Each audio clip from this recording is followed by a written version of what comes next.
The winter wind cut through the hollow factories of Youngstown, Ohio, carrying with it the smell of rust, old smoke, and something far less tangible, despair. Once, this town had been alive with the clang of steel and the hum of machines. Now, the skeletons of shuttered plants rose like gravestones, reminders of promises broken and futures stolen. Detective Mark Halloway drove his aging Ford Crown Victoria down Market Street, the tires splashing through muddy snow. He was 57, with more years behind him than ahead. Retirement was close, though he wasn't sure if he'd earned peace or just a quieter kind of damnation. The radio muttered static, filled dispatches, but he'd turned the volume low. Silence suited him, silence and a cigarette he wasn't supposed to smoke. He glanced at the rear-view mirror and caught his own reflection. Wrinkled eyes, gray at the temples, a permanent frown carved into his face. Maybe it's time to hang it up, Mark, he thought. But the city wasn't done with him. Not yet. Across town, Claire Jensen was finishing her last class of the day at Jefferson Middle School. The chalk dust clung to her skirt as she erased the board, her voice still carrying the soft authority that kept 30 restless teenagers from total chaos. She loved teaching, though in Youngstown it was less about algebra and more about giving kids a reason to believe they weren't doomed to the streets. Miss Jensen, a timid voice asked. She turned. Elena Alvarez, a quiet 12-year-old, stood clutching her backpack straps. Her eyes were red. "Everything all right, Elena?" Claire asked gently. It's my brother." The girl whispered. "Miguel didn't come home last night." Claire froze. Miguel Alvarez was 14, one of her brighter students, smart, curious, the kind of boy who could have escaped this town if he played his cards right. "Have you told your mother?" Claire asked. Elena nodded. "She called the police, but they said, maybe he just ran away." The word stung. Claire knew how often the police wrote these kids off as runaways, too poor, too brown, too invisible. I'll see what I can do," Claire said, though she wasn't sure what she meant. That night, the call came into Halloway's desk. Body found, abandoned mill, possible juvenile. He ground the cigarette into the ashtray and grabbed his coat. The old Riverside steel plant was a carcass of iron beams and shattered glass. The building groaned as the wind moved through it, a cavernous echo chamber of the city's decline. Yellow tape fluttered near the entrance where patrol officers stood, their breath visible in the cold. "Detective," Officer Ramirez greeted him, looking pale. "It's bad." They led him inside. The body lay near a rusted conveyor belt, half hidden under a torn top. Small frame, dark hair, blood matted around the head. A sneaker missing from one foot. Halloway crouched, ignoring the ache in his knees. He'd seen too many dead in his career, but children, those never got easier. "ID?" he asked, wallet in his pocket. Miguel Alvarez, 14. Halloway closed his eyes for a moment. Not another one. This wasn't the first kid to vanish in Youngstown, but it was the first to come back like this. The next morning, Claire sat at her kitchen table, clutching a cold mug of coffee. The news was already spreading. Local teen found dead in abandoned steel mill. The anchor's voice droned on the TV. Claire's stomach twisted. Her phone buzzed. It was Elena, Miss Jensen. The girl sobbed through the line. "They found Miguel. He's gone." Claire's hand trembled. "I'm so sorry, honey. I'm so sorry." But sorrow wasn't enough. Something inside her shifted. This wasn't just about teaching anymore. Someone had to care enough to find out why children were dying in her town. Later that day, Halloway stood outside the Alvarez home.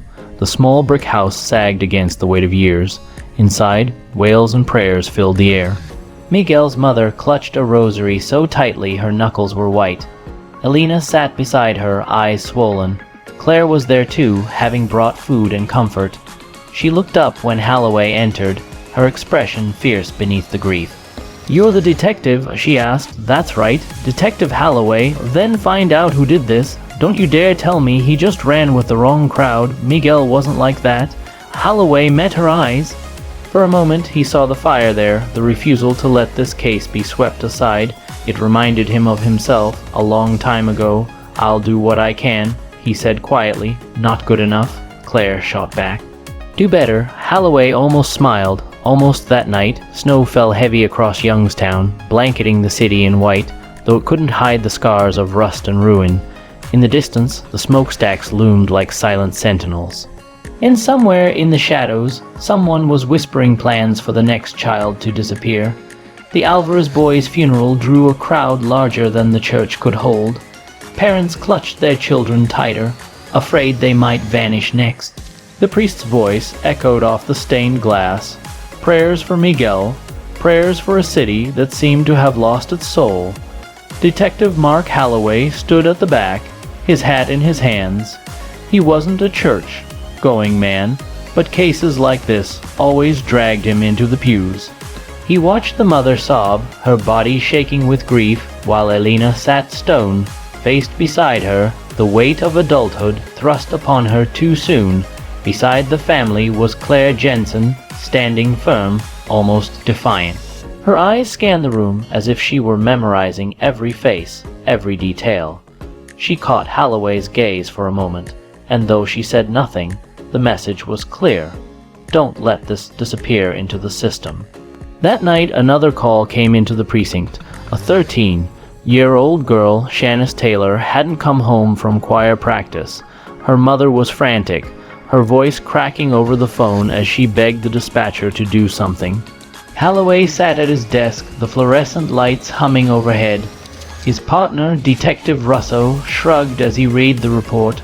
"Probably another runaway," Russo muttered. "Kid's got an older boyfriend, I heard. You know how it goes." Holloway's jaw tightened.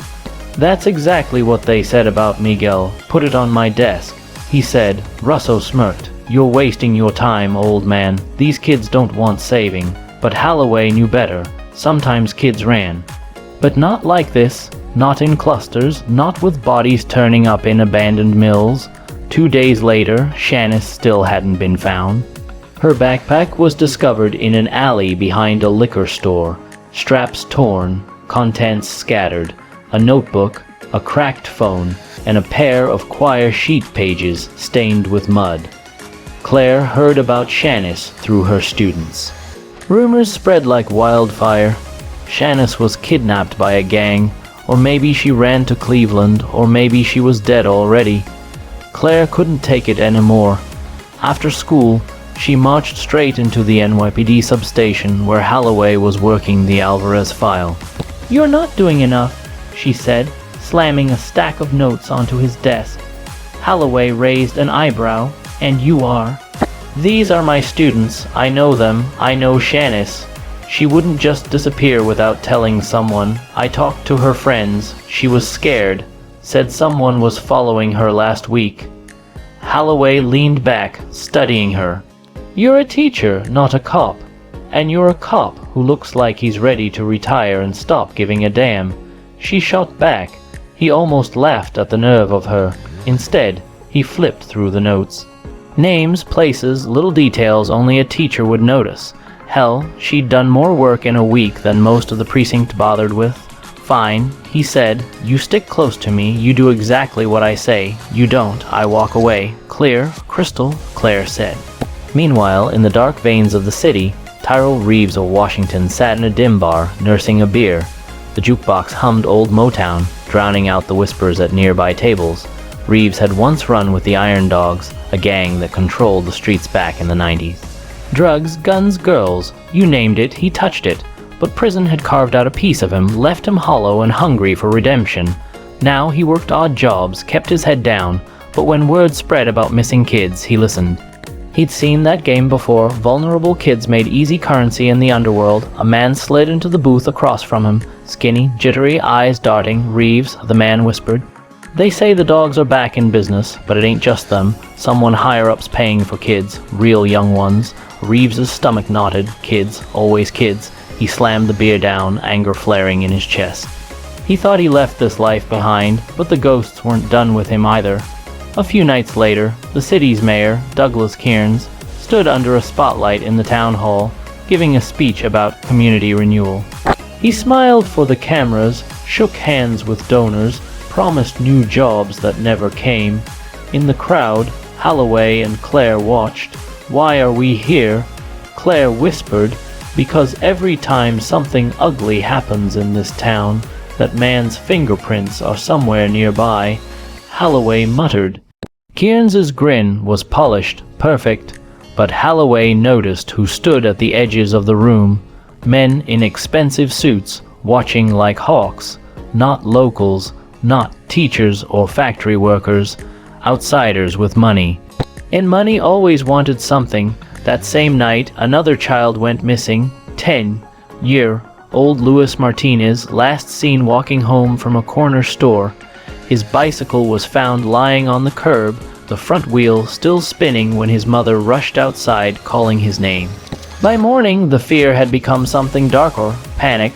3 kids all gone within weeks, 1 dead, 2 missing. The whispers spread through Youngstown streets, through its rusted bones and crumbling houses. Someone is taking our children. And no one in power cares. Holloway lit another cigarette, staring out at the frozen river. Claire stood beside him, shivering in her coat. "How do we stop this?" she asked. "We don't," he said, exhaling smoke. "Not yet. First, we figure out who benefits from all this." And in the shadows of the city, Reeves made his choice. He would find out who was behind the vanishings, even if it meant dragging himself back into the hell he'd crawled out of. The cold didn't let up.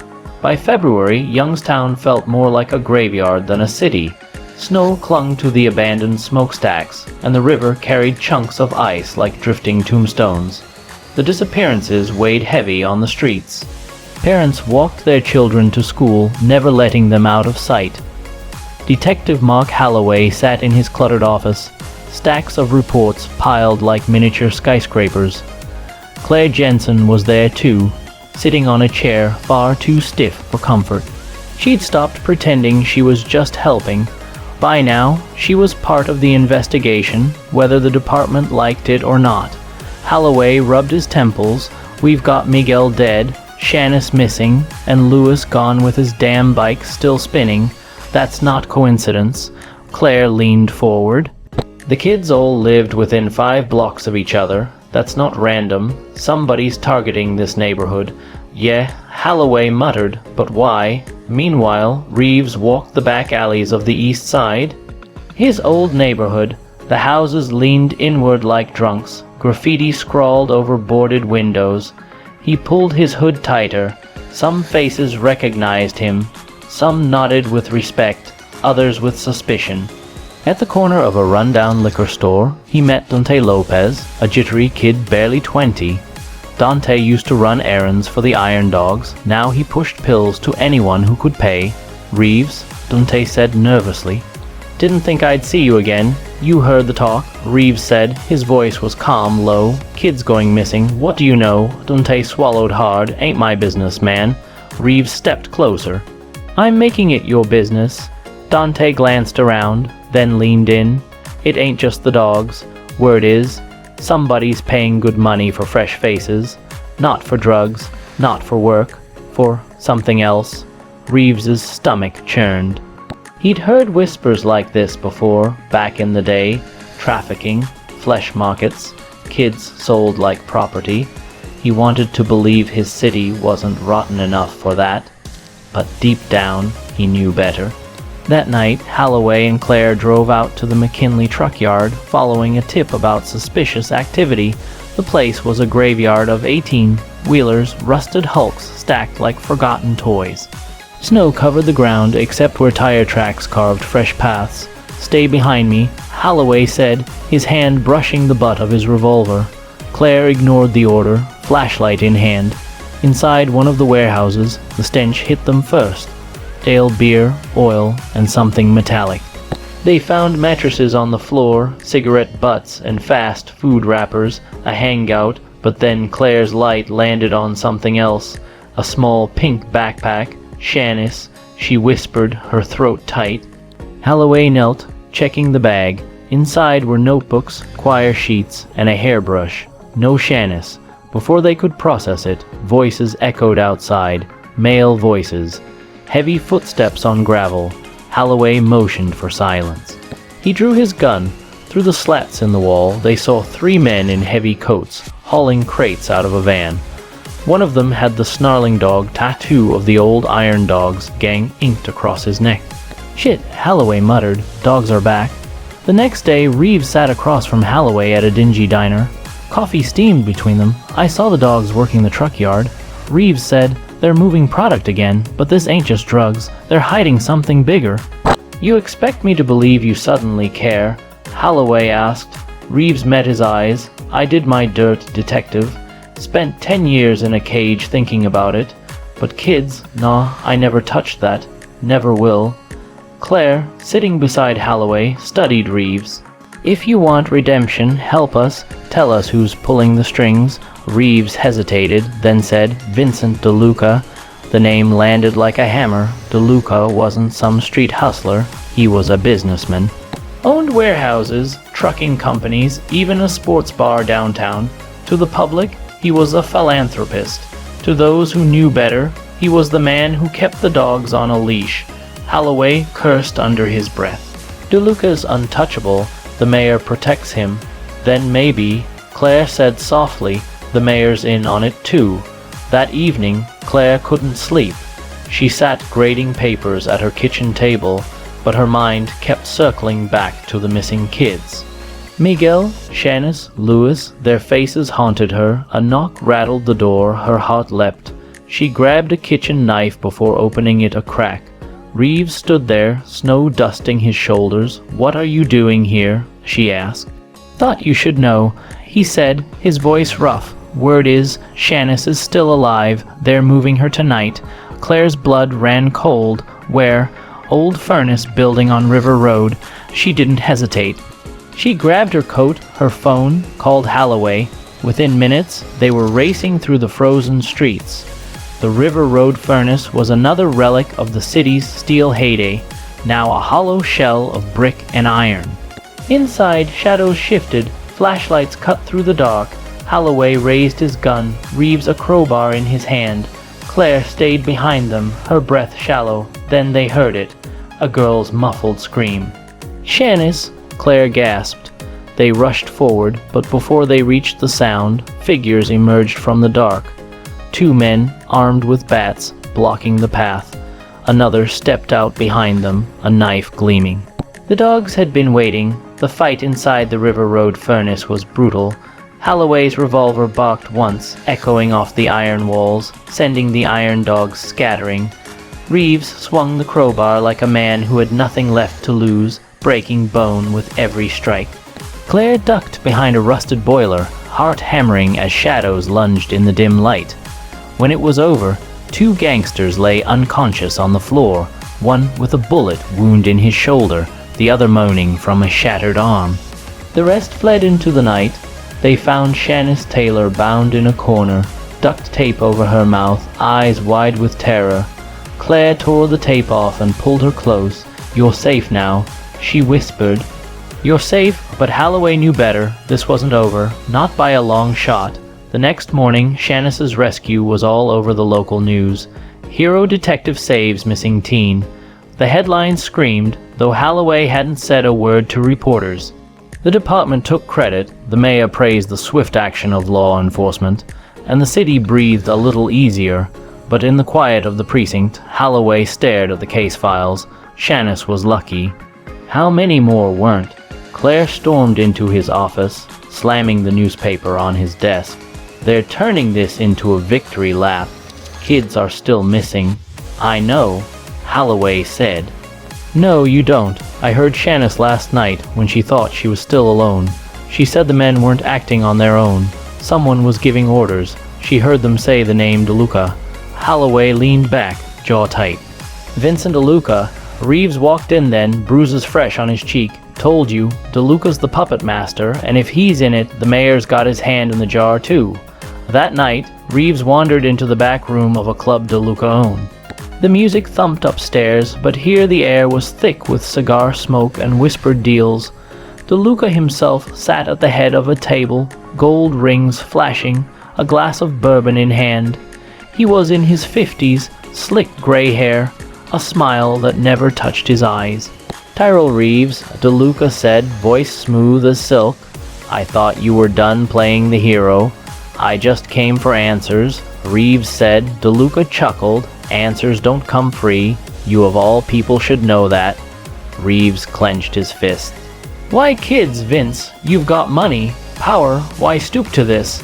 DeLuca's smile widened. Because demand, my friend, is eternal. Drugs fade, weapons rust, but desperation, desire, that never dies. Reeves wanted to lunge across the table, but he knew better. DeLuca's men lined the walls, hands on their guns. He'd have to pick his moment. Meanwhile, Holloway met with his captain at the precinct. You've done good work, the captain said, patting his shoulder. But this case is closed. Shanice is home. Public's happy. Move on. Holloway frowned. Move on. Kids are still missing. DeLuca's in this up to his neck. The captain's eyes hardened. Drop it, Mark. That's an order. And just like that, Holloway knew. The rot ran deeper than he thought. It wasn't just DeLuca. It wasn't just the Iron Dogs. The police department itself was compromised. Later, Claire received an anonymous envelope slipped under her apartment door. Inside were photographs, grainy shots of kids being loaded into trucks, guarded by men in suits, not street punks, professionals, and in the corner of one frame, barely visible, was Mayor Douglas Kearns, shaking hands with DeLuca. Claire's stomach dropped. She rushed to Holloway's house, pounding on his door until he answered in his undershirt, cigarette dangling from his lip. She threw the photos onto his kitchen table. Tell me this isn't what it looks like. Holloway studied them, his face grim. It's exactly what it looks like. The mayor's dirty, always has been. We just never had proof. Then we take this to the press. Claire insisted. Not yet. Holloway said, if we go public now, they'll bury us. We need something bigger, something undeniable. That night, Reeves called. His voice was low, urgent. They're moving a shipment tomorrow. Kids. Truck leaves the East Yard at midnight. DeLuca's men are driving, but the mayor's got cops escorting them. You want your smoking gun, this is it. Claire's blood ran cold. Holloway gripped the phone tighter. This ends tomorrow, he said, but as he hung up, doubt gnawed at him. The enemy wasn't just the gangs or DeLuca. It was his own brothers in blue, and walking into that would be like stepping into a furnace hotter than hell itself. Snow fell over Youngstown, blanketing the city in silence. But beneath the ashes of its steel past, something monstrous was alive, feeding on its children, protected by the very men sworn to serve and protect. In tomorrow night, Holloway, Claire, and Reeves would step straight into its heart. The night was darker than usual, the kind of black that swallowed headlights whole. Snowflakes drifted like ash as Detective Mark Holloway parked his Crown Victoria near the East Yard. From the shadows, rusting shipping containers loomed like forgotten tombstones. Beside him, Claire Jensen pulled her coat tighter. Her hands shook, though she tried to hide it. You don't have to be here, Holloway said quietly. I do, she whispered back. Those kids were mine before they were yours. Behind them, Reeves emerged from the dark, hood pulled low. His breath fogged in the freezing air. Trucks leaving in 20 minutes. DeLuca's men got it loaded already. Kids are inside. Holloway's jaw clenched. Then this ends tonight. They crept closer, keeping to the shadows. In the yard's floodlight glow, a semi-truck idled. The trailer doors were locked with heavy chains. Armed men patrolled the lot, rifles slung across their chest. In parked at the gate was a black SUV. The mayor, Douglas Kearns, stepped out. His breath came in clouds, his smile as polished as ever. He shook hands with Vincent DeLuca, who stood beside him in a long coat. Claire's nails dug into her palms. They're not even hiding it. Reeves growled, low and dangerous. Bastards. Holloway pulled his revolver, checked the cylinder. 6 bullets. We'll never take them head on. Too many guns. Then we make noise, Reeves said. Force their hand, get the kids out while they're distracted. Claire shook her head. You'll get yourself killed. Reeves looked at her, eyes hard. Maybe that's the point. Before either could argue, Reeves slipped away into the shadows. Moments later, chaos erupted. Reeves hurled a Molotov cocktail into a stack of crates, the explosion lighting the yard in fire. Alarms blared. Men shouted, scrambling for hoses. Holloway and Claire ran for the truck. Holloway fired twice, dropping a guard before he could raise his rifle. Claire fumbled with the lock, hands trembling. Hurry, damn it. Holloway barked, covering her as bullets ricocheted off metal. Finally, the chains fell. The trailer doors creaked open. Inside, terrified children huddled in the dark, eyes wide, faces pale. Shanice clutched Lewis's hand, both of them shaking. "Come on," Claire cried. "You're safe now." The kids poured out, stumbling into the cold night. Reeves fought like a man possessed, crowbar swinging, fists flying, but the dogs closed in. A rifle butt cracked against his ribs, another slammed into his jaw. Blood filled his mouth, but he roared and kept swinging. Then DeLuca stepped forward, pistol in hand. "You should have stayed buried, Reeves." He sneered, raising the gun. The shot rang out. Reeves staggered, dropped to his knees. Blood blossomed across his chest. Claire screamed. Holloway turned, rage burning in his veins. He fired once, twice. 3 times, DeLuca jerked back, collapsing into the snow, his blood staining it black. The yard became a war zone. The mayor ducked behind his SUV, barking orders to the cops who'd come as escorts. But when the children scattered into the night, neighbors poured from nearby houses, drawn by the flames. Mothers, fathers, men with bats and hunting rifles, the people of Youngstown, tired of being prey. Gunfire cracked, tires squealed, the mayor's SUV peeled away into the darkness, leaving chaos behind. Holloway grabbed Claire's arm. "Get the kids out of here." "What about you?" she cried. He gave a thin smile. "I'll hold them." But before she could protest, Reeves, bleeding and barely standing, shoved the crowbar into her hands. "Go, don't waste what we bought you." Claire's eyes blurred with tears, but she obeyed. She herded the children away, voices rising in panic, little feet pounding through the snow. By dawn, the fire was out. Police sirens wailed across the city. Official statements painted it as gang violence.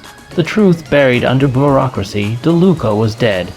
Reeves's body was found among the wreckage, a faint smile frozen on his lips. And Mayor Kearns, untouched.